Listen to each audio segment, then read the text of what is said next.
में हिंदू है और हिंदू के लिए काम कर रहा है, बाकी सभी लोगों को साथ में लेगा। तो ऐसे यशस्वी, ऐसे माननीय प्रधानमंत्री के लिए जरूर एक बार हम लोग कर्तव्य ध्वनि करें।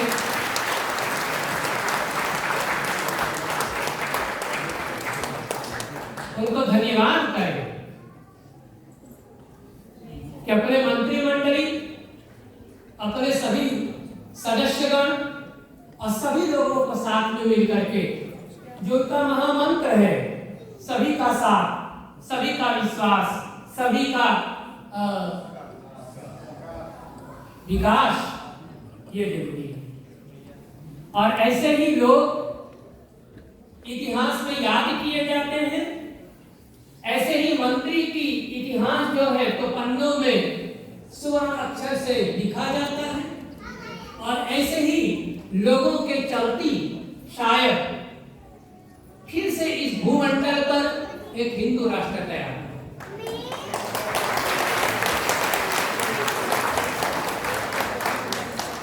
और मैं आशा करता हूं कि महामृत्युंजय भगवान सांब सदाशिव जिनके हम यहाँ पर आज शिवरात्रि मना रहे हैं, वे देश,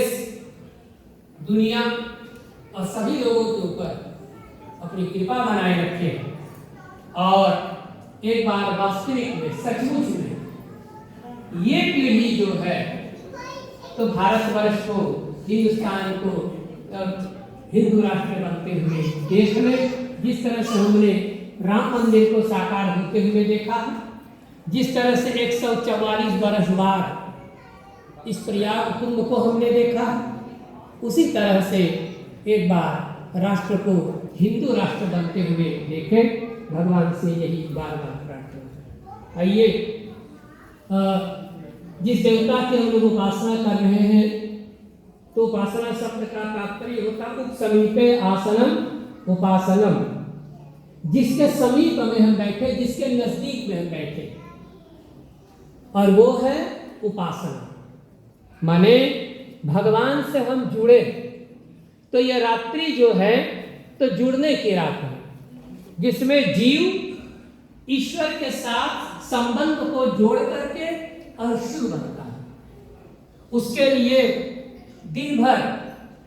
व्रत रखा जाता है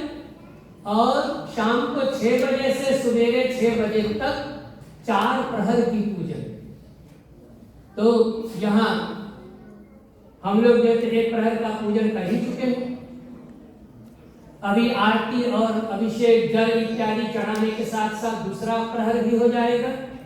और फिर तीसरा प्रहर आप अपने घर पे करिए, और चौथा प्रहर के साथ जो है तो कार्यक्रम की समाप्ति।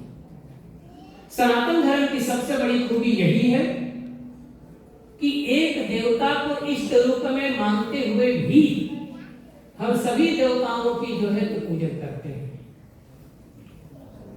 भगवान शिव के अंदर जो हम पूजन करते हैं तो उसके साथ उसके बेटा गणेश जी की पूजन करते हैं।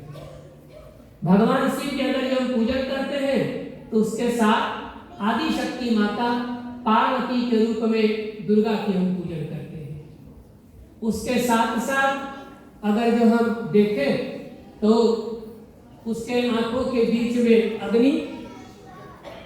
माथे पर चंद्रमा, एक आंख उनकी जो सूर्य, धारा प्रवाह में बहने वाली, सभी को जीवन दान देने वाली मां दुर्गा, ये सभी जो है तो उनके साथ पूजे जाते हैं। और अगर जो आप शिवालय में देखें तो पार्वती, गणेश जी, कार्तिकेय और नंदी सभी जो है तो भगवान शिव को घेर करके बैठे हुए हैं, और उसी शिवलिंग के ऊपर हम जल अभिषेक, दूध अभिषेक, पंचामृत से अभिषेक करें। अभी आप लोगों ने दूध, दही, घी, मध, चीनी,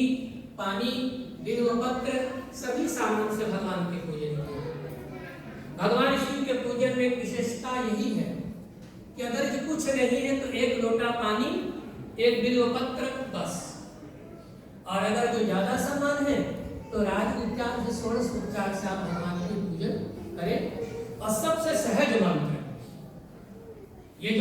अभी आपने जप किया है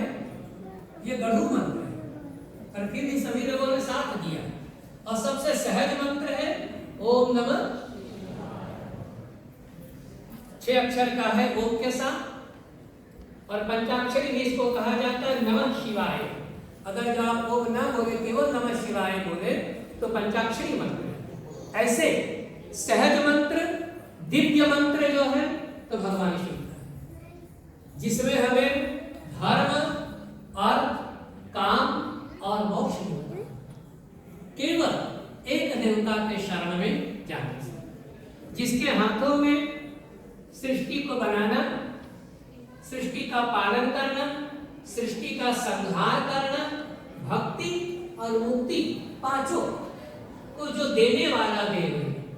वे ही भगवान शिव महादेव है। उसकी पूजन की एक तो फागुन के महीना में ये है, दूसरा पूजन उनका जो है